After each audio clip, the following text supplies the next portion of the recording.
नमस्कार मंडळी, welcome to back my channel. खूप दिवसापासून व्हिडिओ येत नव्हते कारण प्रॉब्लेम असा झाला होता, मोबाईल खराब झाला होता. 1 महिन्यापासून त्याला सुधारायला टाकलेलं होतं आणि तो दुरुस्तीवरून फायनली आला आहे. न्यूज मोबाईल होता पण ॲक्च्युली त्याला खूप प्रॉब्लेम येत होता.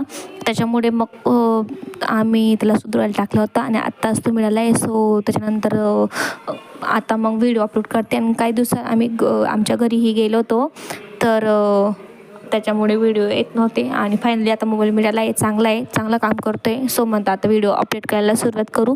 सो मग फायनली मी मिशोवरून एक पार्सल मागवलं होतं. ते जेड प्लांट जे तुम्ही बघताय, तर त्याची क्वालिटी वगैरे कशी रिसीव झाली तर तुम्ही व्हिडिओमध्ये बघताय. हे मी फक्त 150 रुपयामध्ये ऑनलाईन मागवलं होतं मिशोवरून. लिंक तुम्हाला पाहिजे असेल तर मी डिस्क्रिप्शन बॉक्समध्ये देऊन देईल, तुम्ही परचेस करू शकता. क्वालिटी खूप छान आहे आणि खूप छान मिळालं मला 150 रुपयामध्ये. हे थोडे पत्ते गळते आणि ते प्लांट आहे ना थोडं हलत होतं, पण क्वालिटी वगैरे चांगली. 150 रुपयामध्ये एकदम छान आलेले हेल्दी प्लांट आलं होतं.